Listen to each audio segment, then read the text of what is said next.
From CGTN headquarters in Beijing, this is The Hub with Wang Guan. Hello and welcome to The Hub. I'm Wang Guan in Beijing. Japan under Prime Minister Sanae Takaichi is crossing China's diplomatic red lines by claiming that a Taiwan contingency is a Japanese contingency. She's signaling potential intervention in China's internal affairs, a violation of the One China principle and the foundation of China-Japan relations. Beijing has responded firmly, while Takaichi remains unwilling to retract her remarks. What is Japan really up to? How badly has it misread China's resolve? And what will happen next? To help unpack all these questions, we're joined by three guests. In Tokyo, Japan, we have Benoit Hardy-Chartrand, adjunct professor of political science and international affairs at Temple University. In Chengdu, China, we have Rong Ying, chair professor at Sichuan University and senior fellow at the China Institute of International Studies. And in Beijing, we have Charles Liu, founder of Hao Capital and founding director of the Center for China and the World at Macau City University. Gentlemen, welcome to this program. Professor Rong, let me turn to you first. Why has China been so angry, so upset about the new Japanese Prime Minister's remarks that says China's reunification with Taiwan would constitute a survival-threatening situation for Japan, implying that Japan may send its so-called self-defense forces to attack China and related parties? Well, as you rightly said at the opening remarks, that the question of Taiwan touches upon the core of China's core interest. I think this is very much a known fact to Japan and to the international community as a whole. And Takaichi's remarks not only violate, I think, the China's core of the core interest, which is Taiwan, but also, I think, for the first time as a prime minister of Japan, connect, the so-called Taiwan contingency to Japan's contingency, which provide, the so-called existent threatening or survival threatening situation, which I think argues for, because of the interpretation of Japan's constitution, pacifist constitution, for the so-called the exercise the right of self-defense. And as we know, the self-defense, the right to self-defense for Japan has different meanings, or let me put in a simple way, has some restrictions. Because if you look at the UN Charter, that self-defense, the right of self-defense is very much related to the fact that in the wake of the world war against fascism, in order to prevent the revival of fascism, which I think in this case is Japan's militarism, the international community has put some restrictions on that, and because of that, and that restriction is very much clearly stated in the Boston Proclamation, and because of that, Japan's pacifist constitution also committed that it would not use force or threat to use force to address or solve its international disputes. And in other words, Japan, as a defeated nation in World War II, its obligations has been codified by law, and any attempts to reinterpret or to find an excuse to exercise the so-called right of self-defense would constitute, I think, not only violation of international law, but as I try to make the point that undermine China's sovereignty and territorial integrity. I really which want again, yeah. I really want to ask Charles about this because Charles was born, spent a part of his childhood on the island of Taiwan. So, Charles, let's look at this. I mean, it's not the first time Japan, reinterpreted its own constitution, which says it's not allowed to have air, land, or sea forces, but they did in the 1950s by having this self-defense force. And then Shinzo Abe, the late prime minister, reinterpreted the constitution again, saying that they're entitled to collective self-defense, meaning it can attack other countries should Japan's allies, such as the United States, is threatened, even if Japan can be perfectly safe.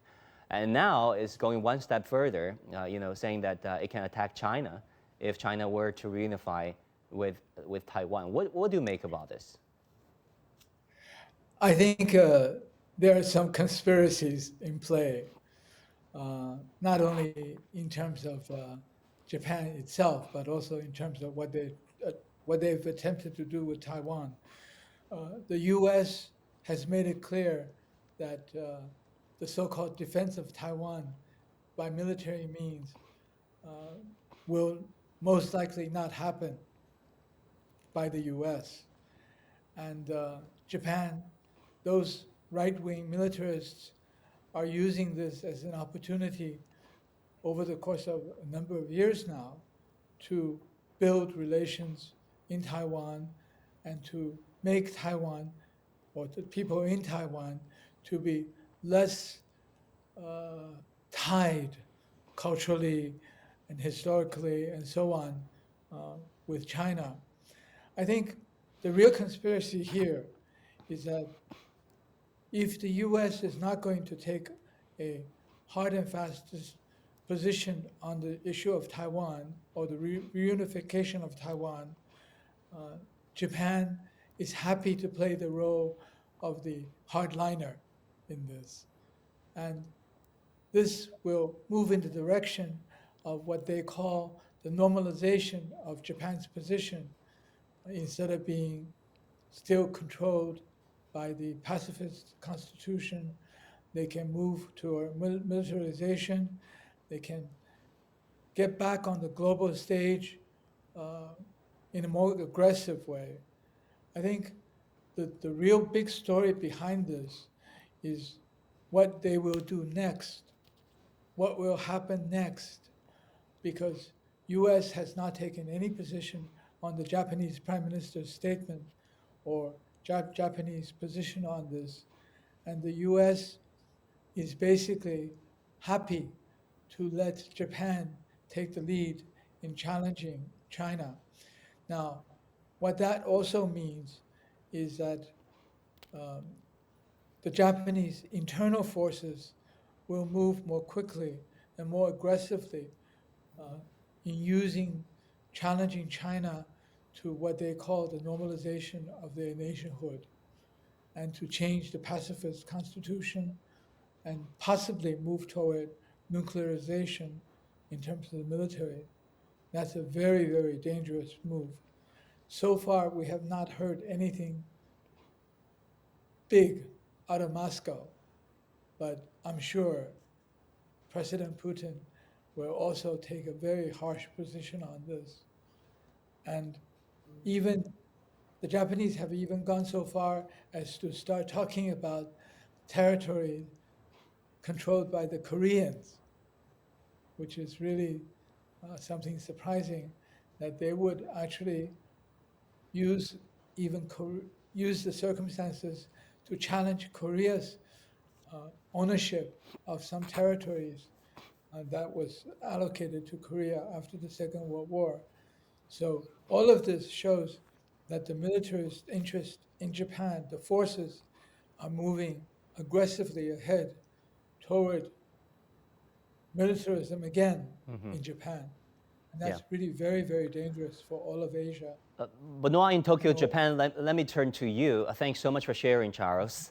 Now, how is the Japanese government responding to all this? It looks, in all likelihood, that the Takaichi cabinet has no intention to retract her remarks anytime soon.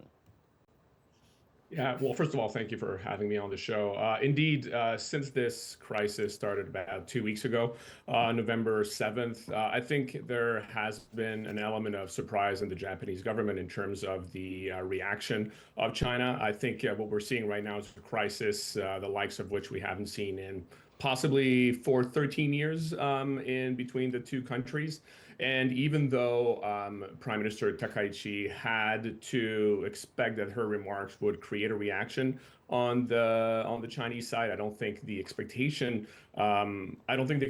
was that there would be a crisis of the magnitude that we are witnessing at that moment. There have been efforts over the last few days from the Japanese government to calm the situation. They have sent an envoy, Mr. Nakai, to Beijing to speak to his counterpart and see if there's try to smoothen the current situation. This doesn't seem like this was very successful. What we have heard coming out of this meeting so far is that, as you have mentioned, the Japanese Prime Minister is not retracting her statement. So that's where we're at this moment. It's also important to understand the Japanese point of view on this issue, so I'm happy to provide it to everyone. Yeah, sure. I mean, tell us more about the Japanese point of view. I mean, the right wing versus the left in Japan have been, a long simmering for the past decades. Give us a sense of the rise of the right wing over the decades, slowly but surely, and how they are influencing and impacting, the collective memory, the psyche of the Japanese public. I mean, where is the Japanese public's point of view on all this? Absolutely. Thank you very much. Well, over the last 10 years, you rightly pointed out there have been certain shifts in Japanese politics. These shifts have been more obvious over the last couple of years. We have seen a rise of right-wing sentiment in Japan. When I say right-wing sentiment, it's not necessarily right-wing in terms of a more militaristic approach, although that's also a part of it. This has been manifested in the last few elections. We have seen some more fringe right-wing parties gaining some seats in the Japanese parliament. However, let's remember that Prime Minister Takaichi, while she is certainly more right-wing and hawkish than her predecessors, she is still part of the same party, the Liberal Democratic Party, that has been in power almost constantly since its foundation in 1955. Now, concerning the Japanese public, which I'm glad you also asked about, what we have witnessed over the last few years, looking at a number of survey, is that indeed Japanese people seem to be a little bit more supportive, a little bit more, I'd say maybe not just a little bit, quite a bit more supportive of Japan playing a greater role in terms of security, defense, foreign policy in the region. I think Japanese people recognize very certainly that the regional situation and the global situation has gotten more complicated. Professor Rong Ying, tell us about the danger this can potentially lead to. I mean, from self-defense to collective defense, and now, using Taiwan as an excuse. Yeah, the danger is certainly, I think, huge. First and foremost, I think if you look at the political front, the political trust between China and Japan, and I think with Japan's neighbors in Asia, including Korea and others, are going to be damaged to certain, damage. That is very much, I think, in a way, brings nobody is going to sort of benefit from, as the region as a whole has enjoyed relatively, peace and development. In the meantime, the uncertainties, unpredictabilities, not only in the region, as we have seen that there are territorial disputes, historical issues, and so on, but also I think the spillover effect from the global context. And secondly, of course, because of that, and because of the history of Japan's aggression and its sort of attitude or its mindset related to that history, as we have particularly manifested by the right-wing conservative forces, which is on rising. And they're always concerned and the concern and the worries that a resurgence or revival of Japan's militarism. Right and wrong, this is a real, I think, sentiment, real concerns, because the history, the atrocities of Japan, I mean the wartime atrocities, kept the victims of these neighbors, Asian countries and region and the world at large, arguably, is that the danger is always there. And last but not least, even in the military front, that I think Japan's move, accelerated move along the so-called normalization, in this case is military, and development or growth of development, I mean, capabilities, even offensive capabilities, will definitely stir up, provoke armed races. And that was something I think in the end would very much undermine the region as a whole. And in the end, I think if the Japan's militarism or the right-wing conservative forces, if they are not reigned, I think it would cause more problems at home and also in the region as a whole.